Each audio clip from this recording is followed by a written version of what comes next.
కుమారుడైన యేసుక్రీస్తు ప్రభువారికి స్తుతులు స్తోత్రాలు చెల్లిస్తూ ఈరోజు మరి నిజముగా ఇంద్రమ్మ కాలనీలో గ్రామస్తులందరికీ కూడా ప్రభు అయిన యేసుక్రీస్తు నామములో శుభములు, నూతన సంవత్సర శుభాకాంక్షలు తెలియపరుస్తున్న ప్రియులరా, మరి ఈరోజు నిజముగా మీ యొక్క ప్రాంతానికి ఒక ఆశీర్వాదం వచ్చింది. యేసు ప్రభు వారు ఒక మాట చెప్పారు, మాకు మీరు సర్వ సృష్టికి వెళ్ళి సువార్తను ప్రకటించండి అని.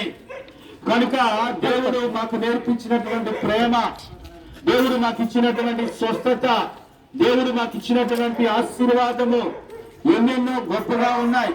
అవన్నీ కూడా మనకు చెప్పడానికి సమయం చాలదు, కానీ ఒక కొద్ది నిమిషాలు దేవుని యొక్క మాటలు చెప్పాలని ఆశపడుతూ ఉన్నాం. ప్రయాసపడి భారం వస్తున్న సమస్త జనులారా, మీరు మా యొద్దకు రండి, నేను మీకు విశ్రాంతిని కలుగు చేస్తానని యేసు ప్రభు వారు సెలవిచ్చారు. కనుక చెప్పినటువంటి ఆ మాట ఏంటంటే, ఈరోజు మనుష్యులు చాలా మంది చూస్తూ ఉన్నాం, 24 గంటలు కూడా ప్రయాసపడుతూ ఉన్నారు. దేని నిమిత్తం అంటే వారికి ఉన్నటువంటి సమస్యలు, వారికి ఉన్నటువంటి పిల్లల చదువులు, వారికి ఉన్నటువంటి ప్రతి ఒక్క అప్పులు, బాధలు, లేకపోతే అనారోగ్యము, ఇవన్నిటి నిమిత్తము కూడా ఏదో పేరు సంపాదించాలని, కీర్తి సంపాదించాలని దేవుని బిడ్డల ప్రయాస పడతా ఉన్నారు. అయితే ఈ ప్రయాసకి వ్యర్థం ఏమిటంటే, బైబిల్లో ప్రసంగి చెప్తున్నాడు ఏమనంటే, ఇహలోకములో నీకు కలిగినంత కూడా వ్యర్థమన్నాడు. కనుక నువ్వు ఏది కలిగి ఉన్నా ఈరోజు నువ్వు వేసుకున్నటువంటి వస్త్రము, నువ్వు తిన్నటువంటి ఆహారము, అదే నీకు దక్కుతారు. కానీ ఇంకేది కూడా ఈ భూమి మీద నువ్వు ప్రయాసపడింది ఏది కూడా తిరిగి పొందుకోలేవు. కనుక మరి ప్రియమైన సహోదరి సహోదరులరా, గమనించండి, యేసు ప్రభు నిజమైన దేవుడు. ఒక పాపం పోవాలంటే ఒక పరిశుద్ధిని నమ్మాలి. ఈ లోకంలో మనుషులందరూ కూడా రక్తము మరి ఎలాంటిదంటే, అమ్మా నాన్న కలిస్తే మనం పుట్టామండి. కనుక మనలో పరిశుద్ధమైన రక్తము లేదు. మనలో ఉన్నటువంటిది ఇద్దరు కలియక ద్వారాగా కలిసినటువంటి రక్తం. ఈ పాపం అనేటువంటిది పోవాలంటే ఎడ్ల రక్తం ద్వారా కానీ, కోళ్ళ రక్తం ద్వారా కానీ, మేకల రక్తం ద్వారా కానీ పోదు. కానీ యేసు గొర్రె పిల్ల రక్తం కావాలండి. పరిశుద్ధుని రక్తము కావాలా, నీతిమంతుని రక్తము కావాలా. ఆ రక్తము నిష్కలంకుడైన నీతిమంతుడైన ప్రభువైన యేసుక్రీస్తులో ఉంది. కానీ ఈ లోకంలో మన ఎవరి దగ్గర కూడా లేదు. అందుకే ఆయన పరిశుద్ధుడు, పరిశుద్ధుడు, పరిశుద్ధుడని కోట్లాది దూతలతో పొగడబడుతున్నటువంటి దేవుడండి. అలాంటి దేవుడిని ఈరోజు మేమందరినీ కూడా కొడుకుని ఈ ప్రాంతానికి ఇంద్రమ్మ కాలనీకి తీసుకుని వచ్చాం. ఆయన మంచి దేవుడు, ప్రేమించే దేవుడు, ప్రేమామయుడు, కనికర పూర్ణుడు. పాపములో నుంచి, నాశన కూపములో నుంచి మరి సొమ్మసల్లిపోయి, సోలపోయి, అలాగే వేసారిపోయినటువంటి మనుషులను, పాపపు జీవితాలను ఆయన చెయ్యి పట్టి పైకి తీస్తాడు, పరిశుద్ధులుగా చేస్తాడు.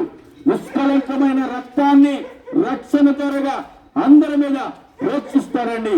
కనుక ప్రియులరా, అటువంటి గొప్ప దేవుణ్ణి మీకు పరిచయం చేస్తున్నాం. కనుక చివరిగా ఒక మాట చెప్తాను. సరే, మనిషి ఈ లోకంలో అంతా కూడా ప్రయాసపడుతూ ఉన్నాడు, అంత కూడా. కానీ మనిషిలో దేవుడు ఒక ఆత్మను పెట్టాడండి. ఈ ఆత్మ పెట్టినటువంటి దేవుడు చాలా గొప్పవాడు. ఈ ఆత్మ నువ్వు ఎక్కడికి అప్పగించాలంటే, ఎక్కడైతే దేవుడి దగ్గర నువ్వు ఆత్మ దేవుడు పెట్టాడు, తల్లి గర్భములో పిండమై రూపుమునపే దేవుడు నిన్ను చూచి ఉన్నాడు. కనుక దేవుడిచ్చినటువంటి ఆత్మను మరలా నువ్వు దేవుడికి అప్పగించాలి, పరిశుద్ధంగా అప్పగించాలి. కనుక ఈ జన్మత కర్మత నీ పాపపు జీవితం పోవాలంటే యేసు దగ్గరికి రావాలి. యేసు నిజమైన దేవుడు, ఆయన శక్తిమంతుడు, పరలోక రాజ్యం ఇచ్చేటువంటి వాడు. కనుక ఆయన కనికర పూర్ణుడు అని చెప్పి మేము మనం చేస్తూ ఉన్నాం. అయితే చనిపోయిన తర్వాత ఈ శరీరం అంతా కూడా కుళ్ళు కుసించిపోతుంది, కానీ ఆత్మ అనేటువంటిది ఎక్కడికి వెళ్ళిపోద్ది. ఎవరైతే నీకు ఆత్మ పెట్టారో ఆ ఆత్మ మరలా నువ్వు తిరిగి ఎక్కడికి అప్పగించాలంటే దేవునికి అప్పగించాలి కదండి. కనుక దేవునికి అప్పగించవలసింది దేవునికి అప్పగించాలి. అప్పుడు నువ్వు దేవుని రాజ్యంలో ప్రవేశిస్తావు. యేసు నిజమైన దేవుడు. నమ్మండి, రక్షణ పొందండి, దీవించబడండి. దేవుడి మాటలు దీవించును గాక. ప్రార్థన. స్తోత్రములు దేవా యేసు రాజా, మీకు వందనాలు నాయన. మన నూతన సంవత్సరంలోని నాయన ఇంద్రమ్మకు అల్లేలోని నాయన తండ్రి ప్రభా దేవా ఓ ఆత్మ రక్షణ కొరకే నాయన తండ్రి మా బీజేపీ సంఘాన్ని సువార్తను అందరూ నాయన తండ్రి ఇక్కడ నడిపించి ఉన్నారో దేవా ఇప్పుడు నాయన తండ్రి ప్రకటిస్తున్న ప్రతి మాట కూడా నాయన తండ్రి వినిన ప్రతి బిడ్డ జీవితంలో కూడా నాయన తండ్రి ప్రభా మీ యొక్క నాయన మెండైన దీవులను దయచేయమని వేడుకొనిచున్నాము. ఆ విధంగా విశ్వాసం అంటే కొండంత కార్యం చేసే దేవుడు నాయన తండ్రి ప్రభా దేవా ఈ లోకానికి రక్షణ నాయన తండ్రి ప్రభా మీ ద్వారా వచ్చింది. లోక రక్షకుడు ఎవరు అంటే కృష్ణ ప్రభు వారిని చెబుతున్నాము దేవా మీకు మనం స్థుతులు ఇస్తున్నాను నాయన సేవకులు నాయన తండ్రి చెప్పబడిన మాటలు నాయన తండ్రి ప్రభా దేవా వినిన నాయన తండ్రి ప్రభా నాయన ప్రతి బిడ్డ జీవితంలో నూరత్వ ఫలం దయచేయండి దేవా ఈ వర్తమానం నాయన తండ్రి ప్రభా శుభవర్తమానం నాయన తండ్రి దేవా నాయన యేసురాజు ఈ శుభవార్తలు నాయన తండ్రి ఇక్కడ నివసిస్తున్న నాయన తండ్రి ఇంద్రమ కాలంలో నివసిస్తున్న ప్రతి బిడ్డ కుటుంబంలోని కూడా నాయన దీవెనకరముగా వచ్చాడు నాయన తండ్రి దేవా ఇక్కడ నివసిస్తున్న ప్రతి బిడ్డ కుటుంబంలోని వారి బిడ్డలు చేస్తున్న నాయన తండ్రి ఉద్యోగాలు వ్యాపారాలు నాయన పనిపాట్లు నాయన తండ్రి వారి పాడి పంటల్లో కూడా నాయన మనం జీవించి ఆశీర్వదించండి. నూతన సంవత్సరంలో నాయన తండ్రి మొదటి నెలలోని సేవకులు వచ్చి శుభవార్తలు చెప్పి ఉన్నారు. ఆ శుభవార్త ద్వారా మెండైన దేవులు మేము పొందుకుని ఉన్నామని ఆయన దేవారి నాయన తండ్రి ప్రభా వారి కుటుంబాలని వారి స్నేహితులతో కూడా సాక్షులు చెప్పే విధంగా నాయన తండ్రి ఇక్కడ బిడ్డల హృదయాలను మీరు మార్చినారు తండ్రి ప్రభా దేవా ఇక్కడ బిడ్డలందరినీ కూడా మీరు దీవించి ఆశీర్వదించమని యేసు పరిశుద్ధులను ప్రార్థించమని